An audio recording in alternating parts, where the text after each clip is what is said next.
Hi, good afternoon. If you wouldn't mind taking your seats, we're about to get started. Welcome to this afternoon's plenary titled Improvement Science from Theory to Practice. My name is Pierre Barker. I work across the river at the Institute for Healthcare Improvement, where I lead our programming in global health. I also have a faculty position at the University of North Carolina in the Gilling School of Global Public Health.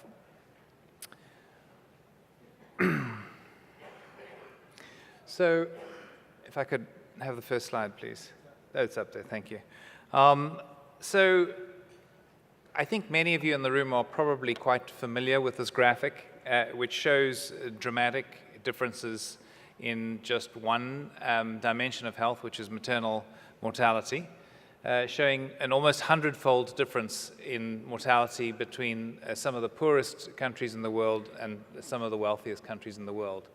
I think you should also note that somewhere between 460 per 100,000, which is the maternal mortality in Malawi, and 3 per 100,000, which is the mortality in Denmark, sits the United States, with about 28 per 100,000.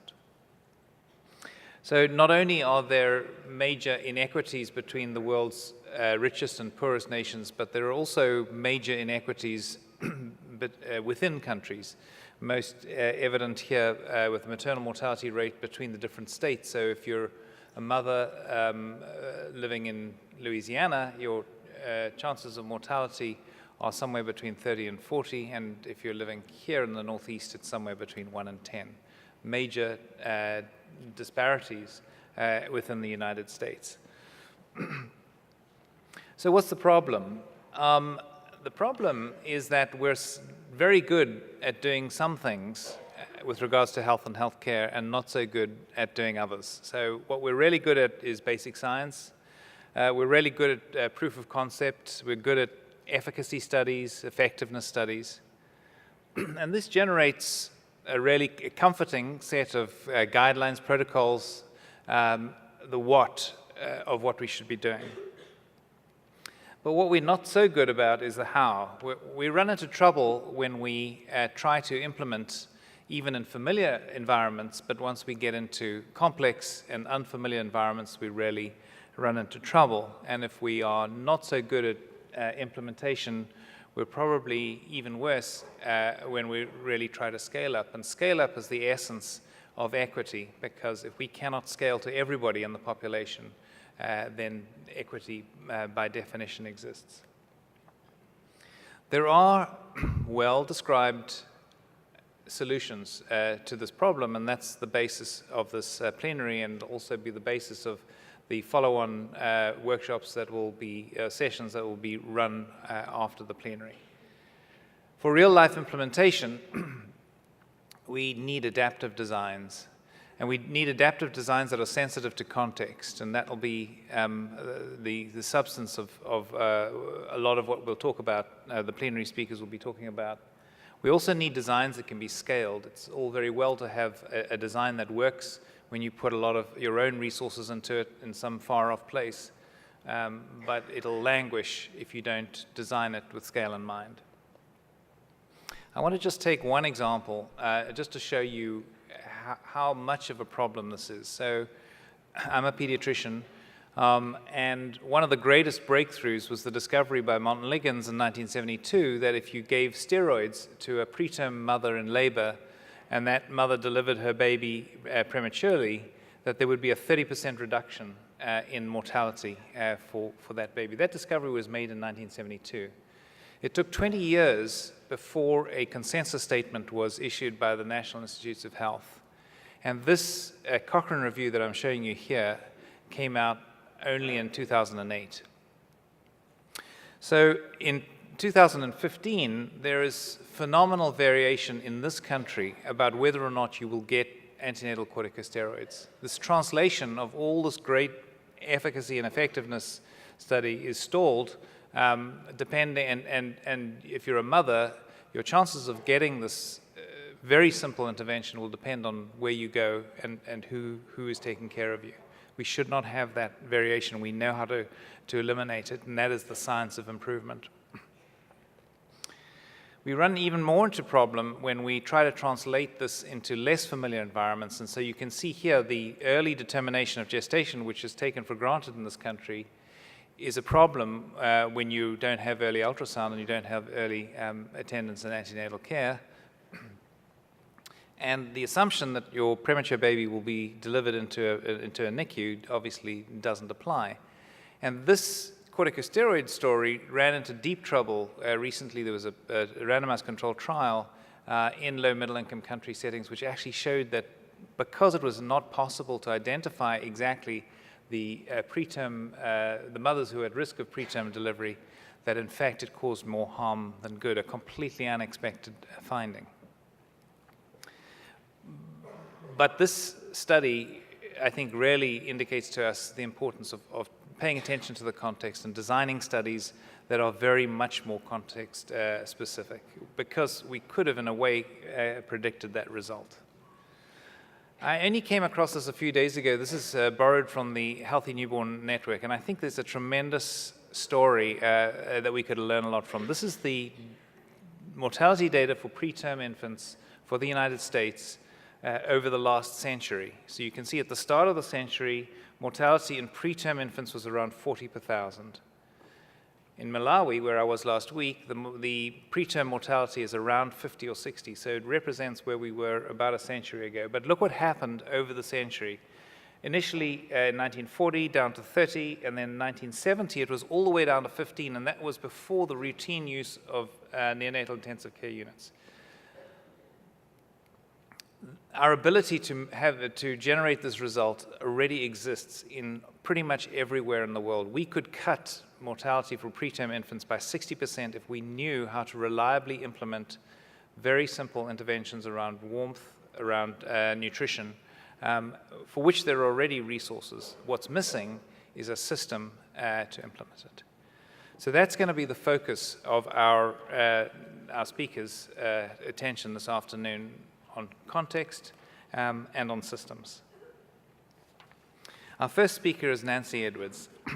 Dr. Edwards is a distinguished professor at the University of Ottawa, a professor in the School of Nursing, and principal scientist with the Institute of Population Health. She's also scientific director at the Institute of Population and Public Health, Canadian Institute of Health Research, and Nancy will be talking a little bit about her experiences of the critical role that a funder can play in making sure that we pay attention to these important issues around implementation. Dr. Edwards is passionate about public health and the importance of context in translating evidence to equitable action. In addition to her studies on community health nursing care in Canada, she's also been working in China, where she worked on maternal and child health, in sub-Saharan Africa and in the Caribbean, where she strengthened nurses' involvement in HIV policy development, and in Europe, where she's enhanced the use of research in physical activity policy making. I've had the great pleasure of working with Dr. Edwards, who's taught me the importance of equity when we're thinking about designing for implementation and for scale-up. So Dr. Edwards will speak on the importance of context in advancing and bridging implementation and improvement science with the perspective of the funder. Thank you.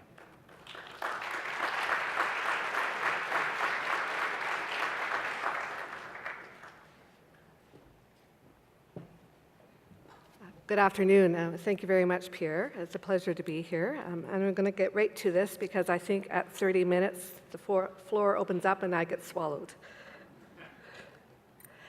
So the area of implementation science and improvement science, I think we've seen a real generation of interest internationally in what these fields are about and what does this mean for the kind of research that we do, what kinds of research we need to fund, and so on. And I think part of the interest stems from our frustration sometimes in trying to figure out how to mobilize knowledge for action. How do we actually get that research to work for us and to improve the health status of populations around the world? And part of this, I think, reflected here is something we've kind of known for a long time. I actually think back to a WHO report I read in the 1980s that did some comparative work of where primary health care seemed to be working and where it did not. Essentially, these are projects doing, they had a lot of the core elements of primary healthcare, but a lot of variability in terms of outcomes. And in that particular document, they concluded it was all about the program manager. So here, fast forward to this document from USAID. I'm not sure things have changed. We are talking here about the importance of leadership. It creates the will needed to improve health systems. It's a crucial aspect of actually moving things forward, of enabling change, and sort of another version of that same comment that you see in the second quote there around the need for a strong engine to create health systems change. So I want to maybe just start with a couple of definitions. There is agreement that there is not agreement on how people use the term implementation science and improvement science. In fact, sometimes those terms are used synonymously. Sometimes knowledge translation is used. But I'm going to give you my take on this. So here's two slightly different quotes defining implementation science. The first is about questions concerning implementation, the sort of act of carrying an attention to an effect. I would argue that that's sort of one thread, a very important thread of the work that's going on in implementation science, which has a bit more of a knowledge translation focus. If we can just figure out how to do knowledge translation better with the data we've got and the findings we've got, we could be a lot further ahead. And I don't debate that. I actually think that we've moved considerably in that area and need to continue to do work in that field. But the other definition, which I think is coming into more prominence around implementation science, is research about what interventions work, for whom do they work, under what contextual conditions do they work, and are they scalable in equitable ways. And we see similarities in definitions on improvement science, again, where we've got these sort of two streams. The first one there, as you see, talking about basing our quality improvement efforts on evidence so that we get best practices implemented. And the second aspect of it being more about improvement strategies that can work in complex adaptive systems, such as the healthcare system, and to understand the how of the way that they work. So what I'd like to do now is just sort of to explore what I think has been this gap. And I would explain the origins of the gap in the how that Pierre has articulated as being around sort of three shifting paradigms. So the first shifting paradigm in science is reflected in ideological studies. And we've seen movement here from a very proximal orientation and a mechanistic orientation to how we look at ideology, to a recognition of more complex cumulative and interactive mechanisms. And some of the talks this morning spoke directly about that shift.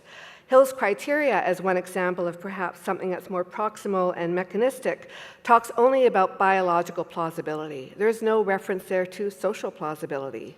I would argue that we probably need both with respect to the implementation of interventions, and perhaps Ebola is the most striking example of that in our recent history.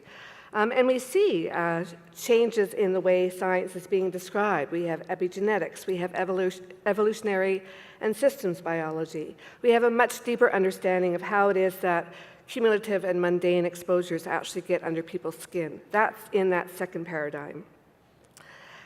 A second paradigm is a paradigm around mechanisms of action. And here we've seen a movement from more, again, proximally oriented strategies with a linear orientation. If we can change this individual behavior, it will lead to X. If we change knowledge, it leads to Y. To a recognition that we need socio-ecological and complex adaptive systems-oriented approaches that respect and reflect the dynamic orientation of the systems in which we work. These take into account things like feedback loops and the fact that influences are nested within each other. And the third paradigm where we have seen a shift is around interventions. I love Penny Hawes' statement that the way you think about an intervention determines how you study it. I was trained as an epidemiologist. I have a knee-jerk reaction to any problem. I can turn it into a 2x2 table and turn it into an RCT like that. That's my training. That's how I see the world. So we have to be well aware that this is very deeply ingrained in us through our training about how we choose to study things. But we've moved around interventions to interventions as being things that are theoretically oriented, and really best designed by researchers. Researchers know the theory, researchers know the empirical literature, they kind of know the setting, they kind of know the clinical problem, and so it should be coming from the researchers. And then we engage the community when we need them to be involved in doing the intervention. But the times and thinking are changing, and we're moving more to interventions as being events in complex systems that reflect all sorts of evidence, the research evidence that we often talk about, the way the system works, and tacit knowledge. So this is actually quite a substantial shift. So these shifts then are leading to some very contentious points of debate. There's 3 of them here, which I just want to spend a few minutes on. The first is that heterogeneity and too many intervention elements just introduce a lot of unnecessary complexity in our studies and should be avoided at all costs. The second is that context is just kind of something that adds noise and the noise should be controlled for. And the third is that a lack of intervention fidelity reduces effectiveness, and I'm going to dispute these. So here's a reference to the work of Davidoff, who talks about heterogeneity and reminds us that it is not always noise, and reminds us that heterogeneity is ubiquitous in real systems, in real-world organizations, in people, and it is part of what makes up complex systems, and if we suppress it or ignore it, it exacts a heavy price. A fairly recent review of the quality improvement initiatives by Kaplan talks about the importance of context that they saw in these quality improvement initiatives, and that these 66 contextual factors seem to explain some of the marked heterogeneity they saw in outcomes. But they noted also often a lack of adequate definitions, difficult comparability across studies, and I think this points to the fact that we're not doing very well at describing context, at measuring it, and at understanding it. And here's the work of Tony Pawson, who, as you know, is the father of realist reviews. And he talks about not only contextual layers, but the fact that interventions are continuously affected by the interactions among those layers. And here's just like in the last 2 weeks, published description of process evaluation for complex trials by the MRC. And embedded in that document are many references to the ways in which context can affect intervention. It shapes their implementation, it informs the design, it interacts with the interventions, it moderates the outcomes. So how can we ignore it when it's just so pervasive? It is there whether or not you as a researcher choose to study it. And here's another quote from Davidoff, who talks about improvement interventions being social treatments, and that if we strictly adhere to study protocols, it can freeze the intervention in their initial form. And then that negates the possibility of sequential improvements that we can make. And I think this is really important, and this is a tension that exists around the fidelity of the intervention, what does generalizability really mean, and how do we approach adaptation of interventions. So Chambers and Glasgow have a very nice framework that some of you may have seen that describes some of this. This figure just reminds us that the intervention has to fit within a practice or an organizational setting, which in turn has to fit within an ecological system. And essentially what they argue is that the way we've been thinking about things is that you get this program drift, like people take the protocol, but then they kind of change it, mold it, adapt it to their context, and that's a bad thing. And that somehow we lose the voltage in that process. As we move from efficacy studies to effectiveness studies, we typically say we can expect to see a smaller effect size at the effectiveness study. And then when we take it from the effectiveness study and sort of roll it out in the real world, not a research project, we expect, again, a voltage drop. And he argues, actually, that we could get an improvement in voltage if we actually think about using approaches of sequential adaptation of the intervention, so it's a better fit with the context as we move it through the system and attempt to scale it up. So let me now turn to just a few examples. And I would say that all of these examples have context at their core, and I want to highlight some contextual elements that I think are important. So I'm going to walk my way through these. And the first one is nurse practitioners. So we have oodles of randomized controlled trials on nurse practitioners. We have demonstrated the cost effectiveness of NPs in about over 70 trials and counting now. Probably one of the most consistent set of findings. But in Canada, we've had huge problems in actually trying to get them embedded within our system. We have unemployed nurse practitioners as I speak here. And it comes down to the fact that we actually paid no attention to scope of practice legislation. We paid no attention to how it is that we were actually going to fund a nurse practitioner in her role within our healthcare system. And the situation we would see mimicked in places like Jamaica, where this picture was taken, where they have also had a number of problems with the nurse practitioners. So this really is the context of regulations and policies, both soft and hard regulations that we have to pay attention to if we want things to take hold within our system. The second example is residential schools. This stems in Canada, a very sad part of our history of bringing our Native population, particularly our First Nations people, into schools. It took them, dislocated them from their families. It removed them, stripped them of their language. You can see the children all dressed in Western garb in the upper right side of that picture. And it has huge implications that will probably continue for some generations. So this is the context of colonization. And many of the lower income countries where we work also have experienced colonization, albeit in different forms. And then we have the example where we have made mosquito nets widely available as a means to control malaria, but we see people using them locally to convert them to fishing nets. They're insecticide impregnated, which brings in even other problems. So here we have the context of poverty. These contexts are interacting with these interventions and having a huge impact on whether or not they take hold.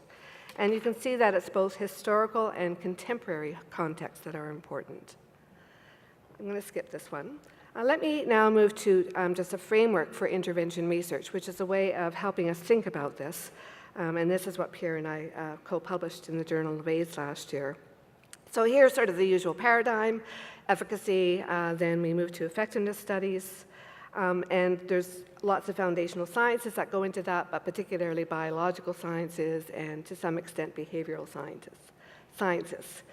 So I'm going to add something to this hierarchy, and here I'm adding complex system integration and the question of whether or not what we're doing is scalable. Now we talk about other foundational sciences, because to move up to that higher level of the hierarchy, you've got to have political science, you have to have policy, you have to have anthropology and other sciences that inform it. And contextual fit becomes very important. And you can see that's an inverted triangle because the contextual fit elements are not so critical for efficacy. In fact, we really don't pay any attention to them at all. They become very important as we move up that hierarchy. And those context dimensions as we move up that hierarchy have to do with the responsiveness of the intervention to the community, whether or not the intervention is adaptable to a very dynamic context and to feedback processes, what we learn as we go. And there's also contextual uptake having to do with spin-offs and scale-up and sustainability. I'm now going to layer on 3 axes to that diagram. These are axes of framing the research question, controlling the design and implementation of the intervention, and understanding the influential determinants and their complex pathways. And each of these we can think of as on a continuum. So framing the research question, a continuum of adaptation and attribution. The design of the intervention, a continuum of prescriptive and standardized approaches to that to contextualized approaches. And the determinant side, proximal to socio-structural.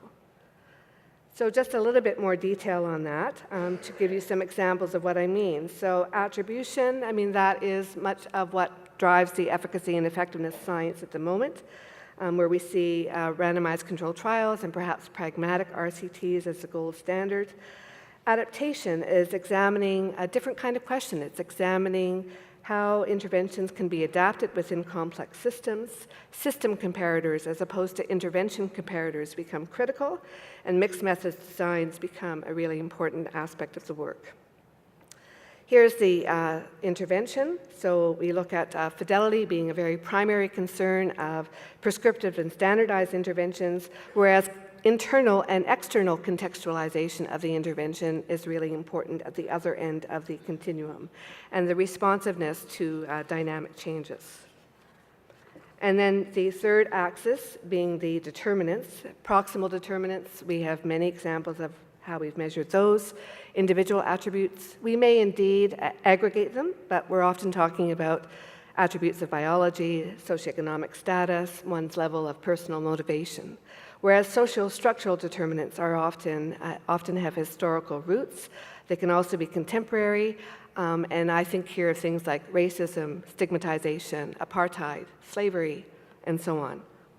These are social structural determinants that shape every facet of our society, our laws, our norms, the way we interact with each other, who gets to go to what school, and so on and so forth. So this is just putting it all together and showing that what we've got is the efficacy studies down at the bottom here in terms of the dimensions that are critical, and adaptive implementation studies at the top. And when I describe this to my other scientific directors around our Science Council table at the Canadian Institutes of Health Research, what I say to them is we're not trying to throw the baby out with the bathwater here. We need those efficacy studies and effectiveness studies, and in fact, they are critical foundations for the work going forward. But that's where we've been putting our investments, and we need to shift our investments, some of them at least, up into the upper end of this. And that also means that we have to think about what capacities we need to build in teams so they can actually take on the research that's at the top end of that picture. And I argue that that's where we've got really quite a substantial gap right now, which we're trying to close through implementation and improvement science. So this just shows, in another diagram, the elements of implementation and improvement science. And you can see the context and the adaptation and the processes and outcomes. So in the few minutes, I think I've got about 5 minutes left, I just want to leave you with a couple of other things. So this is just to try to highlight some of the differences across efficacy and effectiveness and implementation science type questions. And I would argue that the community engagement potential is highest in the implementation science questions. We are aiming for individual and contextual heterogeneity in that work. We are trying to understand the inner and outer dynamic program context. And our aims in terms of generalizability are what I would call transposition. Slim Haddad actually talks about this, because transposition suggests that actually you are modifying it as you go. It's not just taking the standardized protocol as it worked over here and expecting that that's going to look the same everywhere that you scale it up. So let me just give you a few examples of how at the Canadian Institutes of Health Research we've tried to translate these concepts into real-world funding opportunities. So here's one. This is an initiative focused on our Aboriginal peoples and health equity. It has a number of exemplars. I'm happy to provide more detail. But here you can see that within part of the funding opportunity, we talk about the aim being to gain new insights on how interventions are adapted. Just so that you know, they actually start off with, it's a sequential funding opportunity, and component one is actually engaging the community. They have to have a community member on as a co-PI, not just as a collaborator, and to understand from the community's perspective how they want to be engaged, how they drive the intervention, and so on. So we're really trying to build that in right from the get-go, and by the time they get to component 3, they're moving from having tried out the intervention, adapted it, and so on, to from one community to upwards of 20 heterogeneous communities. The second example is one that Susan Shuren mentioned this morning, the Global Alliance for Chronic Diseases, which has at its heart implementation science as the approach. And here you can see the kinds of questions that we have laid out for researchers to think about in terms of the kinds of research that we're looking for. So what contextual influences are critical for successful implementation of effective strategies? What interrelated local to global policies actually support the work that's being undertaken? And what networks or alliances or coalitions are important both within countries and between countries to make the intervention happen, take hold, be fundable, be sustainable? And finally, another initiative which focuses on community-based primary health care. This is just what we call our spaghetti diagram, showing how the teams are working across jurisdictions because we required that they identify 2 heterogeneous jurisdictions that they would work in, different systems, to try out their models of care for primary health care. So we're putting all of this together in what I'll sort of loosely call a taxonomy at CIHR to look at how our portfolio of investments kind of hangs together, because if each of these investments in implementation science is kind of looking at the same parameters, then that's not necessarily a good way for us to expend our strategic funds. And you can see here that if we just compare these investments on the dimensions of organizational or delivery systems and regulatory, governance, and political systems, that we've been very intentional in thinking about what it is that we're actually trying to test and what contextual elements we're expecting researchers to be looking at across these different investments. So we have much to learn now from these investments. Many of them are new, but we're getting there. And I'll just leave you with a few concluding remarks. I think it's essential for us as researchers to look at ways to support the meaningful engagement of those who have very deep knowledge of context, and that is an element of implementation science that can help us get there. Secondly, we need to be very proactive in building capacity and encouraging team composition that's necessary for best-in-class research designs. And remember, best-in-class research designs for implementation science are not the same as they are for efficacy and effectiveness studies. Thirdly, we're going to have to figure out how to carry these concepts of implementation and improvement science from the front end of how we write the RFA, the peer review, the capacity we've got to review criteria, to journal statements and guidelines and so on, if we're going to actually make a dent in this field. And finally, for those of you interested in knowledge synthesis, I would just really challenge you to help us figure out how to better characterize implementation context interactions. There's a lot of work to be done there. Thank you.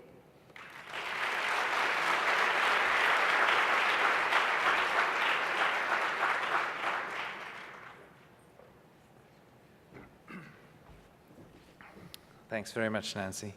So it's my great pleasure to introduce to you Atul Gawande, who I think is known to many of you.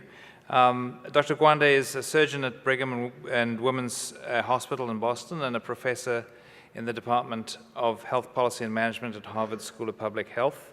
He's the executive director of Ariadne Labs, which is a center for health systems innovation, and chairman of Lifebox, which is a non-profit organization which is making surgery safer around the world.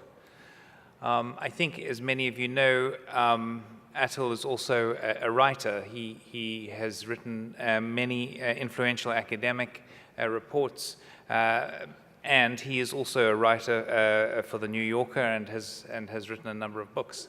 And I think it's through that range of writing that he has reached many people and given very broad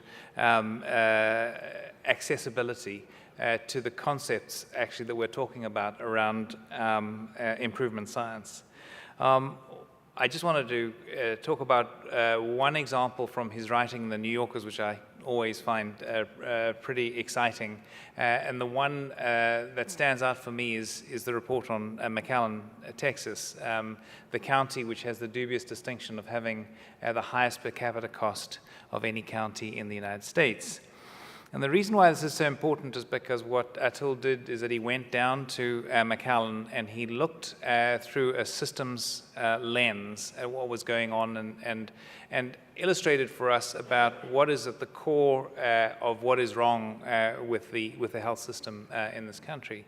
But he did it in an interesting way, which was that he went and met with the actors, and instead of sort of quietly writing in the New Yorker a damning report, he actually took them to dinner and really got to the heart of what the motivation is for how we act. And I think this is just such a critical element of what we need to understand in order to be able to improve any health system.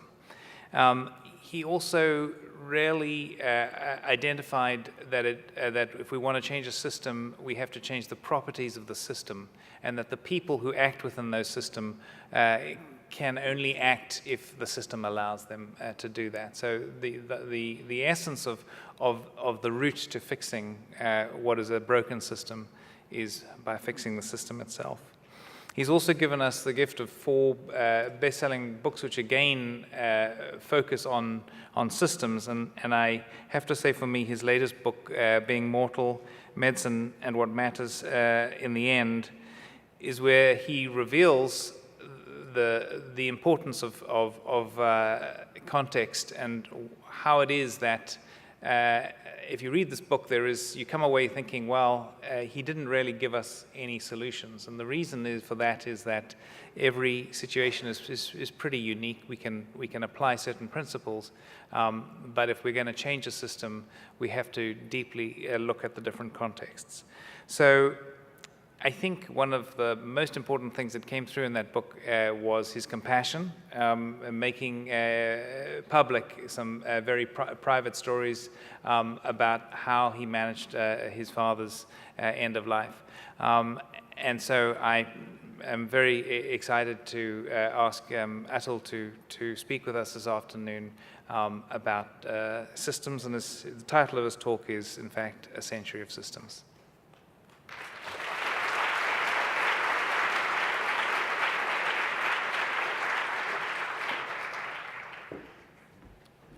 Thank you, Pierre, and thank you all for coming and being here and coming from all around the world to think about these kinds of problems. The problems that we're thinking about are ones of global health, and I've always wondered, what does global health mean? And I think that the key problem of global health is understanding that what we're trying to do is see that the knowledge of the last century is delivered everywhere in this century. And by that I mean a set of discussions that start in a place that really informed my thinking in science, which was with an essay by 2 people who weren't scientists at all. It was an essay by the philosophers Samuel Gorovitz and Alistair McIntyre, and they were writing in 1978 on the nature of human fallibility. Why do human beings fail at anything they might set out to do? And the reason they may fail, they identified 2 reasons. Number 1, ignorance. That we do not have a complete understanding of the laws of our world, nor of all the particular conditions and state of our world, the context, as Nancy was talking about. And so we have areas of ignorance, and that can extend to why certain economies are behaving the way they are, to why people with Alzheimer's get the disease that they do and what we can do about it. We're still in the grip of ignorance.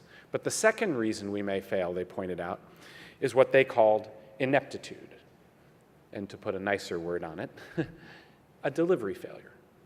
That is, the knowledge exists in the world, but an individual or a group of individuals fail to deliver on it correctly.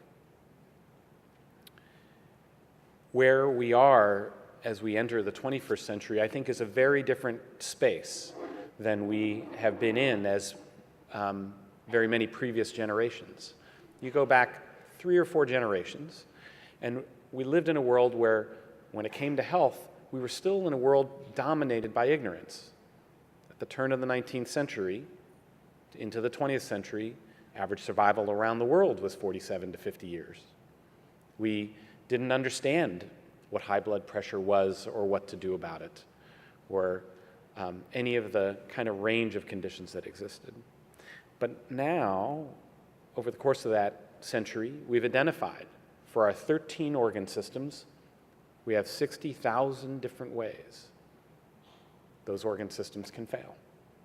And we have discovered in the last half century 4,000 different medical and surgical procedures, 6,000 different drugs, an uncounted number, but going into the thousands, of interventions that can help prevent those conditions from happening. And our job has become to deliver that capability town by town to every person alive. That is global health. And that is, I would argue, it is the most ambitious endeavor human beings have ever attempted. Because we're attempting to do this not just according to your ability to afford it. We are trying to do this according to your ability to deserve it. And regardless of your mood on the day or how happy you are or how nice you are to everybody around you, our aim is to make systems that can deliver. And why we fail to deliver it is understanding that that is an incredibly tall order. 60,000 different services available that we've discovered. And we're trying to make that available. We failed to deliver because now, at the beginning of the 21st century, the complexity of all of that scientific discovery has exceeded the ability of any individual to know that knowledge and to deliver on it. It requires now integration of specialized people in groups and technologies and structures, and integrating all of that is what you would call a system, making the component parts mesh and move together. And one of the things I think that Nancy was really helping distill was that we have not figured out how research and development will foster those capabilities. We figured out in the last century how research and development will deliver on solutions to problems of ignorance. We know the pathway to identify a drug towards Alzheimer's disease. It can take a long time. We know it's a heck of a problem. But we know better how to use research and development to foster solutions to make that science. We're only at the beginning of understanding how research and development can foster solutions to the failures of delivery. Now, I think this is a particularly crucial time for this conference because we're coming into this understanding at a moment when we are recognizing that we have to shift from verticals where we say we're going to be able to deliver on an HIV treatment program or a TB treatment program or a prenatal care program, to really trying to understand how we drive a universal package of essential services to come successfully into being across the world, stage by stage. And that is the kind of research we're trying to imagine fostering. Just yesterday, I got to be part of a plenary that took place upstairs, or a seminar took place upstairs where we released the DCP3 Volume 1. This is the Disease Control Priorities, third edition, put out by the World Bank. And the first volume was also the first time essential surgery was on the list of things that people who were laying out the cost effectiveness of different programs that are in the missions of global health policymakers ranging from the World Bank and the World Health Organization to individual countries.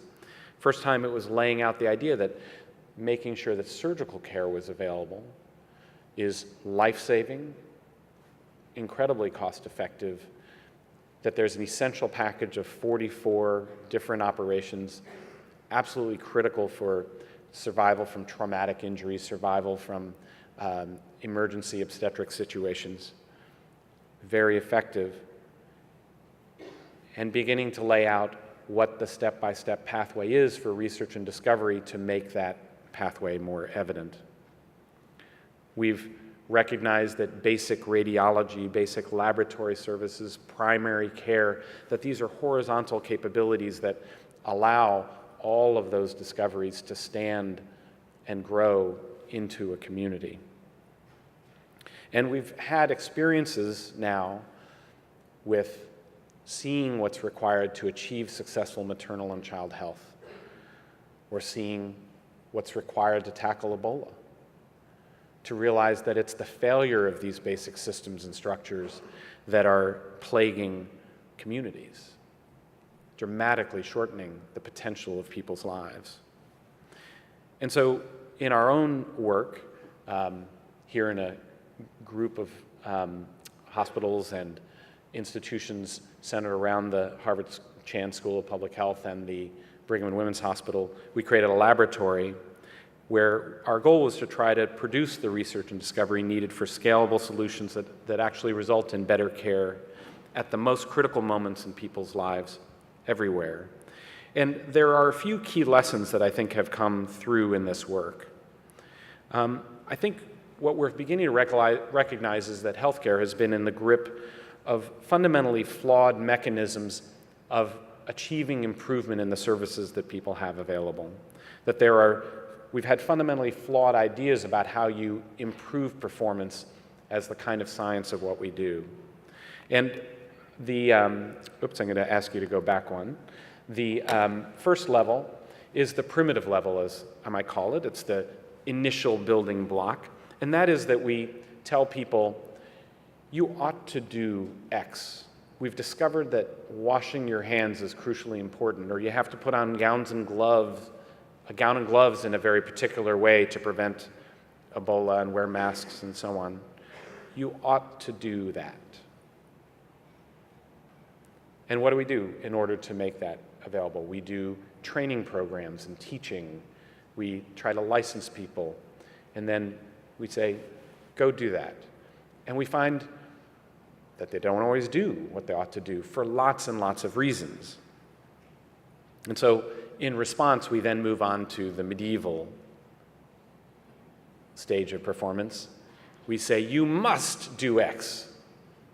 You must wash your hands. You must give an antibiotic before the incision in order to prevent infection. And we translate those into guidelines and standards and regulations. They're really translating into incentives of a kind. They can be negative incentives with penalties and licensing and regulations, or they can be positive incentives with pay for performance and other kinds of programs. And what we find is that they are effective. Training is effective to a point. Adding on incentives, negative incentives often turn out to be more powerful than positive incentives. And they do lead to increased performance. They also lead to gaming the system. And it's very expensive. And it doesn't get you to the higher levels of performance that you hope. You may have the policy, and you may have people saying they're following the policy, but that doesn't mean that that's what they're doing. And that's where you get to our kind of modernized version of what improving performance is. And that's where we have managed to make X the norm.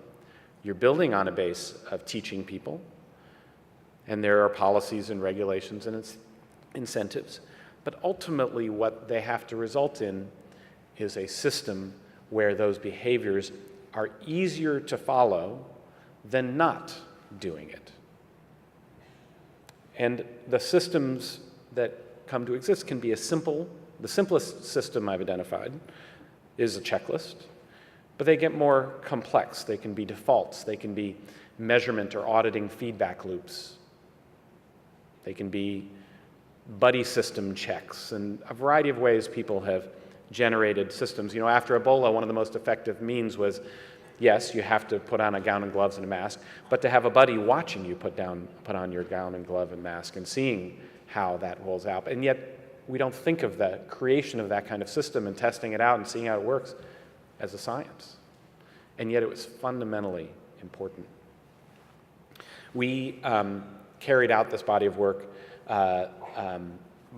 in surgery when we were prompted by it, being asked by the World Health Organization to try to tackle the question how we might reduce deaths in surgery. And the usual approach that we would take in a World Health Organization project, especially a way underfunded one like this one, is that you try to write the guidelines.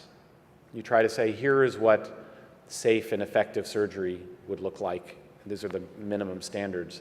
They were wanting to tackle this because the world was changing. They were finding that as people survived childhood illness and as childbirth mortality dropped, that the volume of major surgery for everything from emergency childbirth services to traumatic injury to cataracts to you name it had exploded around the world, to the point there was more surgery being done in the world than there were childbirths, but with death rates 10 to 100 times higher.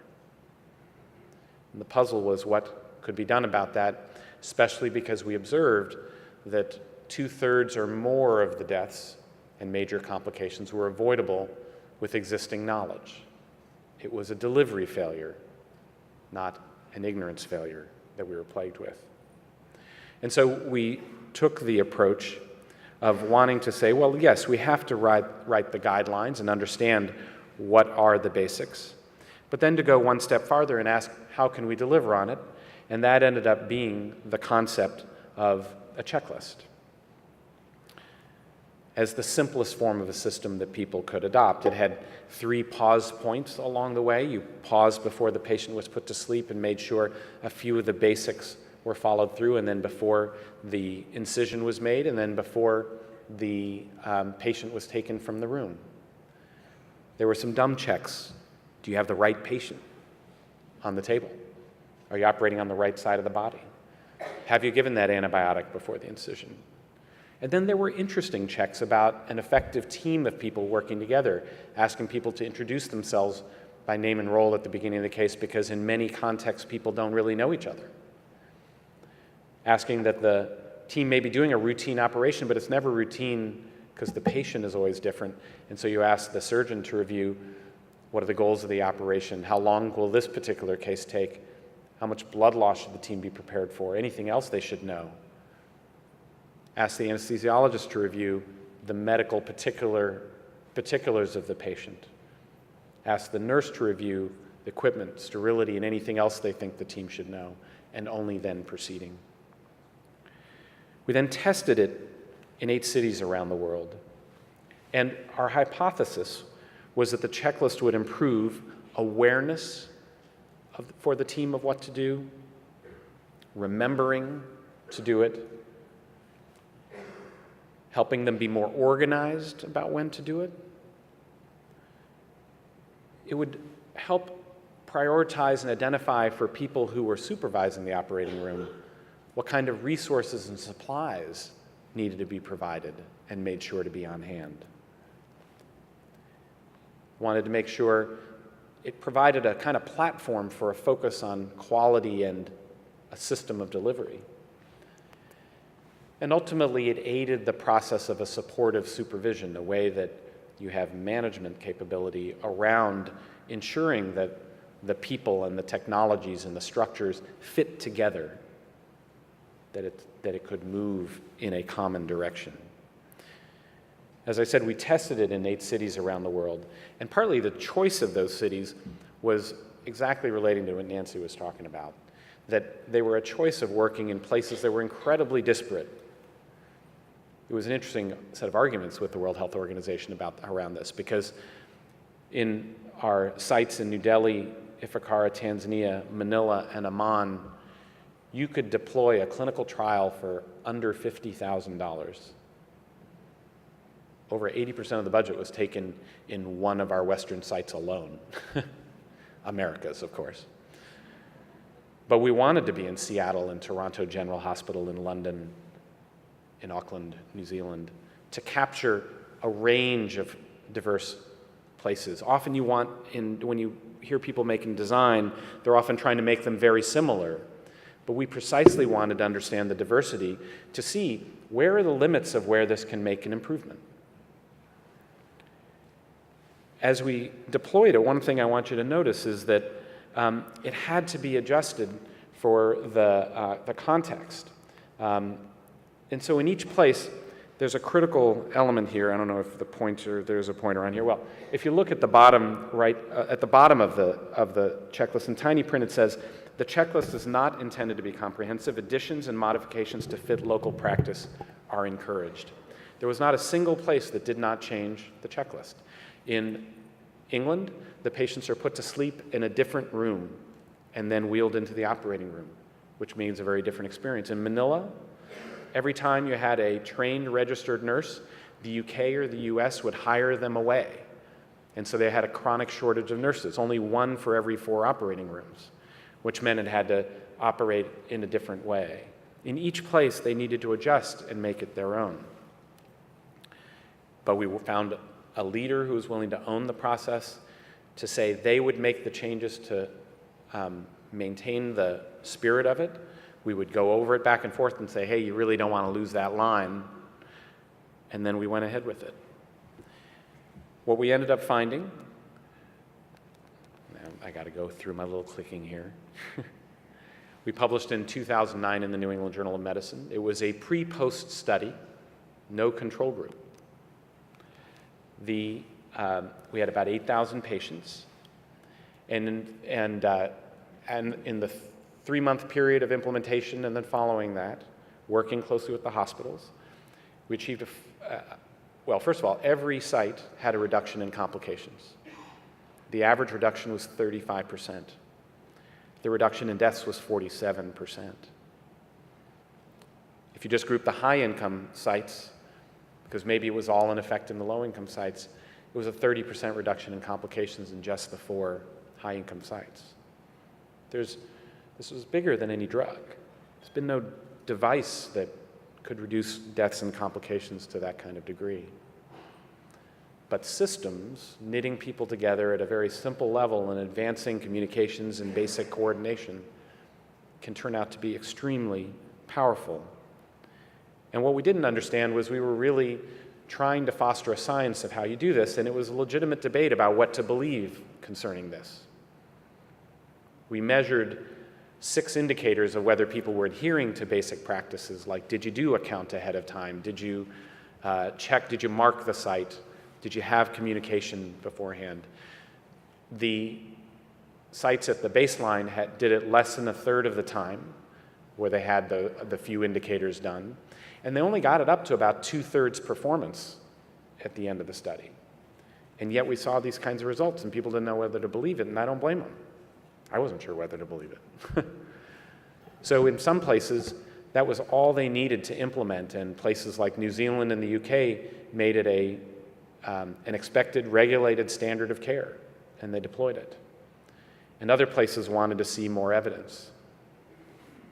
Over time, we've seen that evidence emerge, and it's been a fascinating process of discussion and discovery. How you implement is really fundamentally important. So at the VA system, they did it through team training. They shut down the operating rooms for a day and asked people to train as teams around how they want to adopt this and what kinds of changes they want to make. They published the results in 2010. They rolled it out across 74 facilities with a strong control group, and compared to controls, they had an 18% reduction in deaths. But part of what was interesting was the timeline. To roll it out across 74 facilities, I mean, that's like as many facilities as in the state of California, it took a year to see the full effects of the system. Even 3 months after the training, you'll notice there was virtually in the first quarter after the training, there was virtually no change. What you were seeing was a lot of learning that had to happen. Scotland rolled it out, it took them 3 years, but they've since documented the first place I've seen with an inpatient mortality rate below 0.5%. They've documented saving of more than 9,000 lives. Now, in Ottawa, they rolled it out with a mandatory law that you have to use this checklist. The hospital certified that year that they were using the checklist. They then measured, did the mortality rate go down? Would it surprise you to know there was no reduction in mortality? If you don't have that context of implementation, it's not necessarily a surprise that you just tell people what to do. They'll tell you, yeah, I'm doing it, but may not be doing much at all. It's now rolled out to about 50 million of the 300 million operations. We estimate around 50 million of 300 million operations done around the world. In the 5 years since, with tools and approaches we've taken to implementation, we've seen it go widely. But applying it in the low-income world has been the unexpectedly most difficult barrier. And what we're finding is that of the 19 items on the checklist, if you're only doing 2 or 3 or 4 of them to begin with, you've got a much, much bigger lift. And we've had to break down the implementation process.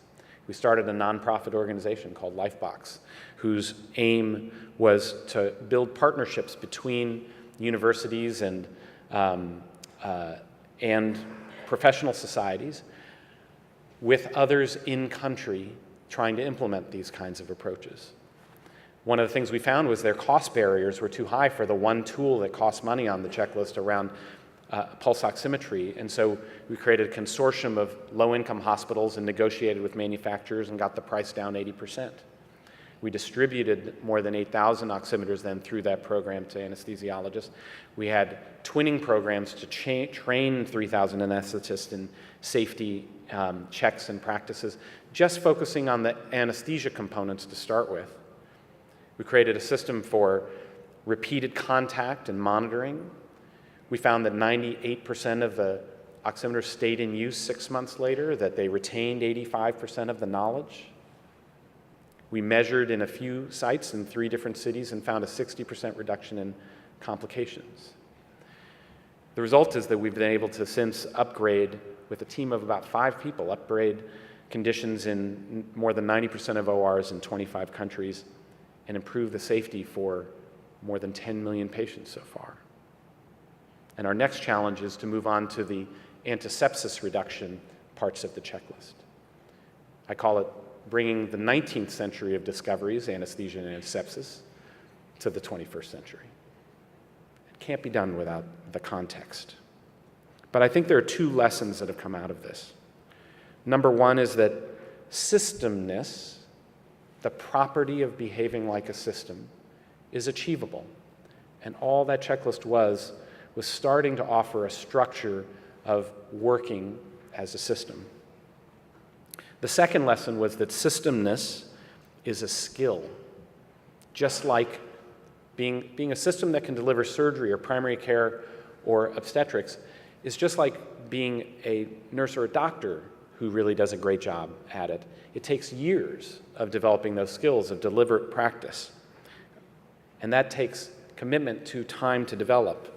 For funders, it's not just that you have better, more adaptive evaluation, it's also understanding it takes years to create the trust and the partnerships to allow you to do that context of evaluation. And then, having built those relationships and the infrastructure, to roll it out and see the change. And it means research projects where you're willing to have not even 5 years, but 7 to 10 years of funding for relationships and building them and seeing them grow along the way. In the work we've done, I think there are a few key questions for every systems problem that we've tried to face that have to be answered in the course of the work. What is the minimum required practice? What is the guideline that you're aiming to achieve? How far is behavior from the ideal in the real world of measurement? What is the cause of the gap between what's known and what we do? Is it lack of knowledge and skills? Is it lack of resources? Lack of motivation, which includes everything from corruption in the context and the political issues to the economics? Who owns quality or will agree to own that quality of being a system? And then, what is the simplest system we can make to make it easier for the front line to close the gap? How do we support the quality owners to drive wide adoption? And finally, then what's the outcome? And then you circle back to the top of that list again. What's the gap now? How far is the behavior from the ideal, and what do we got to do now? It doesn't quite ever end. We are in a position where we get to think about now not just what's the drug, what's the device, what's the specialist, but it's how do we put these together. It's low-hanging fruit because some fairly simple things make some dramatic effects. And I think the science of knowing whether those effects are real or not are fundamentally important. And I really look forward to the conversation we get to have about how we do that and make it possible. Many, many thanks, and thank you all for being interested.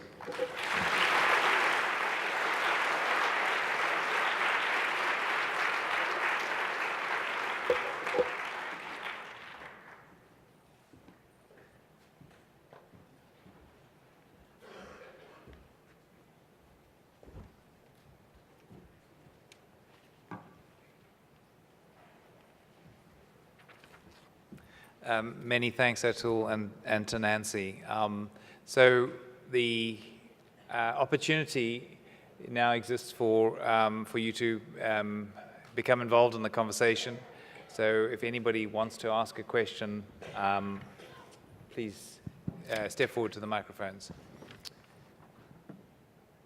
While people are coming up, I suppose to me, Atul, and I'd love to hear Nancy's reflection on this, since Canadians apparently don't like checklists.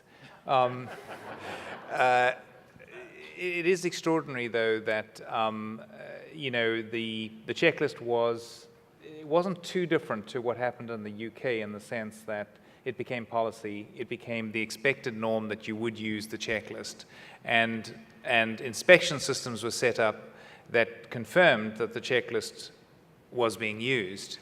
And I think this is the biggest danger that we have, is to jump from an assumption that we have a tool that will work to assuming that, in fact, that tool is being properly used. So I just wondered your reflection, Nancy, on what you heard about the Canadian experience and what we can learn from that. Well, it's intriguing, but I think probably you nailed it in terms of it was imposed, essentially, right? And I don't know what the level of engagement was of the teams early on, but if that happened first before the engagement, then I think you probably nailed why you got the results you. It's fascinating watching it roll out. So you're correct, Pierre, that they mandated it equally in the UK. In Scotland, they paired the mandate with individual work. They staffed it. It didn't take much staff. It was about 2 to 3 staff to staff the rollout across the hospitals, where they'd convene them, bring them together, recognize what problems they were having, ask teams to be following through and reporting back. And those repeated touches and ways in which an IHI-like collaborative, in fact, IHI was a partner in the Scotland rollout, made it incredibly effective. And even then, after 2 years, there was no improvement. Right? It took a lot of time to ask people to meet together, to revise the checklist to fit their context, to make it their own. And only after that did you start to see significant results, so that by 4 years, the change was remarkable. And one thing I wonder about in Canada is that they measured it just 3 months after the mandate. And there wasn't a lot of support. It's possible. So in England, there wasn't that same staffing and support, and yet a couple years later there have been substantial improvements in some locations. So understanding what the effect is of just a mandate and walk away versus supportive context and all of those things, it's a chance to really find out. I've been surprised about the extent in some locations that just a mandate has turned out to be effective, even as much as it pissed some of the surgeons off. Let's start in the front, thanks. Hi. Is it on? Yeah. This is Peggy Bentley from UNC in Chapel Hill, and I understand you're going to be our commencement speaker, and we're really excited about that. But I'm an anthropologist, as some of you heard this morning, and I'm just so thrilled to hear you both use the word context so many times, I think 20 times at least. This is a word that's very, very important to those of us who work in this space. And I just want to make one comment, and then I have a question. Comment is that, Nancy, you said that it was very important to especially have context be at the top there. And I just like to make the point that I think it's extremely important that we have context at the bottom, and that's beginning with efficacy trials. I was involved in a huge one in Malawi, 6-arm trial called Breastfeeding, Antiretrovirals, and Nutrition. And the things we were asking the 2,400 mother-infant pairs we were enrolling were just incredible in terms of what behavior change we needed just in context of having adherence to that trial. So we did formative research. It only took about 3 months. It totally informed the protocol, and I think a lot of the success in terms of adherence and fidelity and so on was because of that. So my question is, either one of you can answer, talk a little bit more about how you might have used social scientists or your interdisciplinary teams in the kind of implementation science that you've done, and perhaps in the, Dr. Gawande, in the 8-city study you talked about. So I certainly agree with you that we need to be thinking about context right from the get-go, and I would argue, for example, that we need to be thinking about scale-up right from the get-go, because otherwise we can end up with these boutique interventions that are fundamentally not scalable. And that requires really a pretty deep understanding of context, the systems and so on, to figure out what it is that's even worth testing in an efficacy trial. Kudos to you for that observation. In terms of social scientist involvement, I sit for half of my time in a funding agency, and we have had lots of efforts to try to encourage interdisciplinarity on teams. And I would say people have figured it out often on paper, and you have teams that look like they've got all the right players, all the right disciplines, and then you hear about what actually happened, and they just default back to the usual way of working. So they got the social scientist on board so they can get the funding, but then actually there is no social science engagement. Now, the peer reviewers should be able to pick that up just in terms of the essential elements of the design, but we don't always have a peer review committee that includes the multidisciplinarity that's reflected on the team. So then you end up with this mismatch. But I think teams need to have governance structures that are sorted out amongst themselves. They have to figure out how they're going to talk the language. Somebody made that point this morning, but sometimes we're using the same words and we think we're talking the same language, and the way I'm using it and the way my colleague is using it, we mean something entirely different. So just key elements like that, maybe we need a checklist to help us. Well, I mean, there's a couple things that make it incredibly difficult, but also incredibly valuable and important. So when we did the surgery work, we were 3 or 4 people on the team, very low resources, and you can't have that range of expertise. In our next set of work, which has been in childbirth with the World Health Organization, the government of India, in northern India, a northern Indian state, and the Gates Foundation, we've had more resources. And at the laboratory we've built, we've brought people in who could provide that context. Lisa Horshorn is our Director of Implementation Improvement Science and is moderating a panel after this to get to talk on some of these issues. But what she's brought in is qualitative research, and we were able to partner with a social marketing firm that allows us to measure and understand what is the actual reality of the context on the ground. What I tell you is we're doing essentially a kind of effectiveness/efficacy trial, a very high-touch trial, to ensure in northern India people can use a checklist for childbirth, around 30 key practices that are known to be life-saving but haven't been able to be implemented, to see whether they can be implemented in local context, and then whether that implementation results in lives saved. And then what we try to figure out is how can you dial down the level of that intervention. So in this case, you have coaches visiting site by site twice a week and scaling down to once a month until they're sure people are using the checklist and doing it appropriately. But if you're going to roll that out around the world, you got to learn, okay, what were they doing so you can make it just once a month to begin with? And that is where the qualitative and social scientist researchers are really fundamentally important, because the data will not tell you that. Thanks. So I see 5 questioners and we have 15 minutes, so that's 3 minutes. So quick questions and quick answers. So we'll start in front here. So, Zulfi Bhutta from the Center for Global Child Health in Toronto. So I greatly enjoyed your presentation. I have a quick question each for both of you. So as someone who leads knowledge synthesis and translation works in various geographies, I've been struck by the mismatch between how we do systematic reviews and are frequently confronted with findings for which we cannot find corresponding qualitative evidence or evidence from explanations from those studies which have just not had appropriate mixed methods or, in fact, syntheses of some of the learnings which are not part of the original trials, effectiveness trials perhaps. So I wonder, Nancy, if you could say a word or two about maybe the requirement for mixed methods for large scale-up trials, not just impact studies on the quantitative aspects, but on the qualitative aspects. And for you, Atul, I wonder if you can say something about another large failed intervention, which was perhaps a predecessor to the checklist, which was the partogram work that was done, a tremendously useful intervention or tool, but it principally failed on the implementation side and was never picked up again. So I wonder if you have any thoughts on that. So just quickly, I think our knowledge synthesis techniques, in a sense, can only be as good as the data that's in the publications, and we have a couple of major issues, I think. So one is we've got studies that actually just are strictly quantitative or strictly qualitative, and they're not mixed methods designs. I think we need more of those, as I said. Secondly, people tend to publish them separately, so that, and that's a problem with where we can publish, how long a manuscript can be. So even when they're using mixed methods, they're actually not putting the two things together.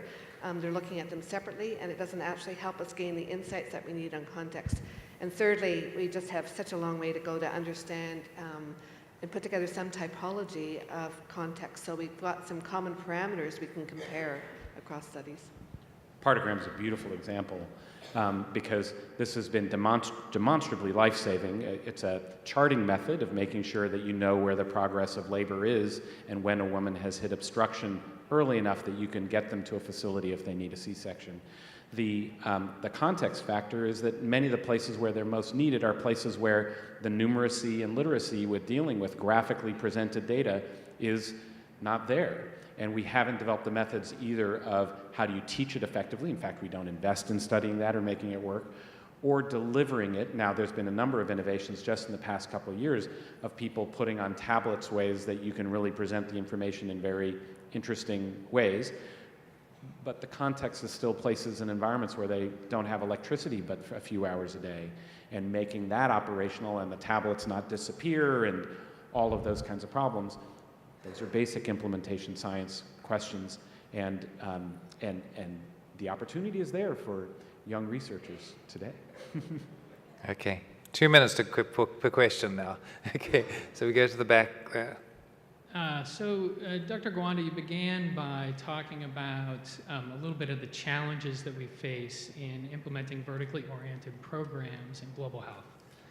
And in the last slide, it talked about how we can make system change to implement individual guidelines. And my question for either of you would be, how do we move beyond the implementation of single guidelines to really develop transformational change addressing whole systems and whole people? Do you want to hear all the questions and then we'll try to answer them? Okay, we could do that. The back Hi, there. I'm Mary Beth Reiner, Indiana University School of Nursing. And my question is, to what extent do you think disciplines are including implementation science or improvement science in curriculum? And do you have any suggestions for how they might start doing more? Oliver Fine from Cornell Medical College in Manhattan. Dr. Gawande, your presentation of the checklist is wonderfully elegant and really quite simple. But when we look at our financing system in the United States, the complexity of our multi-payer for-profit system just comes overwhelming. What is your attitude toward a single-payer approach to reform in this country, and how does that work in Canada in terms of your sense about quality? Thank you. Oh, the last question. That was a good segue from Dr. Fine's comment. Thank you, Nancy and Atul, wonderful presentations. Keith Martin, I'm the Executive Director of CUGH. So taking Oliver's point, we can look at transforming systems, but at the end of the day, these are political decisions. And whether we're looking at reforming a Ministry of Health, we also need reforms in public works, Ministry of Finance, system strengthening and capacity building in all those ministries, and the ability for the public and the people to be able to have accountable mechanisms to those they elect, because they're decisions that are made. So I'd like your reflection, if you could, on what we can do to be able to influence and take the knowledge that we have to influence those who are in political positions to be able to make the correct decisions across the broad range of ministries that have to take place in order to implement what we're talking about here. Thank you. Which one you can start first, or do you want me to try to tackle something? I'm going to start with the simplest one. Okay. Well, I think it's kind of simpler. So that's the question about capacity and how are we doing in our curricula. So that's a great question. I can only give you an impression. My impression is we're not doing very well. I think we actually have, we are teaching in many, many places the hierarchy of evidence. It's very embedded within many aspects of our system, guideline development, so on and so forth, which suggests that, you know, effectiveness studies using a randomized controlled trial are the gold standard. Sometimes when I present the algorithm that I showed you, I talk about what's at the top as being the platinum standard. And I think that's where we need to go, and we need to start asking ourselves how we can embed that in our training, and how do we get people to think about this a little bit more. Yeah, I agree. The front page of the New York Times was to my surprise, an article about how we are lacking enough RCTs in healthcare systems research, when at the same time the discussion has really moved on to the need for context and developing more sophisticated approaches like adaptive and pragmatic trials. And I think part of the reason why the discipline for including in the curriculum has not quite gotten there is that there aren't that, I mean, this is a very nascent field. There aren't that many experts who are beginning to put words on it and be able to teach it.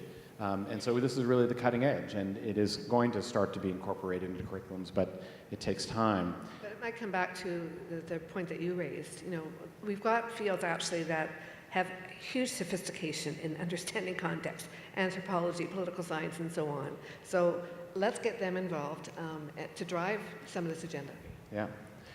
The question there earlier was about moving guidelines to implementation systems and being able to make a science of how you do that. I think we're becoming more and more aware that they involve a combination of measurement, motivation, which can be a mix of incentives as well as tapping into intrinsic motivation through leaders in a system, and then simple tools for making it so people can handle the complexity more easily. That can be human beings, that can be checklists, that can be computer systems, it can be a variety of ways, but you're trying to make the context work and then have knowledge of are the gaps beginning to close and are the outcomes improving over time. It's really shifting, I would argue, from the RCT-based world to almost an industrial world of constant measurement and constant improvement, and really valuing that. Then the questions of the political and the economic of the system, you know, my view on multi-payer versus single payer is really tied up with the second question also, which is, what do the citizens ask for? What I see around the world is that there are multi-payer systems and single-payer systems that are effectively improving delivery of services from primary care to the most high complex care. So whether it's Switzerland, France, Germany, which tend to have multi-payer delivery systems with multiple sickness funds and so on in Germany, and insurers in Switzerland, they've been able to make those processes work. What they have is a single-payer financing system where you've broken the tie between where you work and where you get your health care. And that's something we desperately need to do in the United States. Getting your health care from where you work in a place that has such a dynamic economy where people are shifting their roles over time and people have multi-family, two-income families and larger, is hobbling this particular country. But we haven't even agreed yet that even after the passage of Obamacare, that we've committed to equity, to the idea that everybody deserves at least a minimum standard of care, that we are actually trying to deliver the knowledge and skills of the 20th century in the 21st century everywhere. And that's what places like Canada and others have committed to. I'm really glad you answered that question. I wanted to pick up on the last comment, which was the question of involvement with our policymakers and so on. And so let me just try an experiment here. Show of hands, how many of you, whether you're a mentor or a student, a mentee, actually have had an explicit discussion as part of your training about what is the role of scientists in advocacy, in political advocacy? Well, not bad. You're doing better than the Canadians. When I asked this in Canada, it's about 10% of the audience. So, I mean, that would seem to me to be a starting point, because I think this is a very contentious issue. I think we all have to find our own particular place and sort out what our own value is about that. And it's a really, really important question for us to ask ourselves. But if we continue to generate evidence, as some of the authors suggested in a PLOS issue in 2012, that is acontextualized, the policymakers will continue to essentially ignore it because they don't have what they need from that evidence to make a decision. And I think we actually have gone the route within some of our systematic review methodologies of ending up with what I call pinpoint evidence. It's very specific, it's a very narrow set of studies, and it's context-free, and maybe it works for clinicians, but it does not work for our policymakers. I'll just point out there's been one fairly controlled trial of taking a low-income country and putting a different political system in place in one environment versus another, and that was in Korea when it split between North Korea and South Korea. And you saw one part of that environment that moved in a democratic direction being able to dramatically improve economically and health outcomes for their population, and the other one continued to be mired. And it's one of the reasons why our work in really endeavoring in our own work to work as much as we can within democracies where you have the best chance of being in an environment where they're actually able to take the lessons and learn from them, as opposed to environments where you can really be hobbled by the politics of the that don't allow for the kinds of improvements and truth-telling that data tells to come forward. And yet when I look at China, the People's Republic of China, where I've done a lot of work, I have never seen scale up so fast in all my life.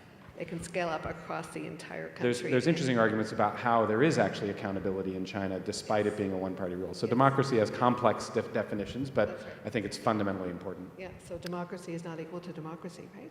Yeah. Great. Well, it's a great way to end off, and it remains for me to thank our two speakers, Nancy and Atul, very much for a fabulous talk. Thank you.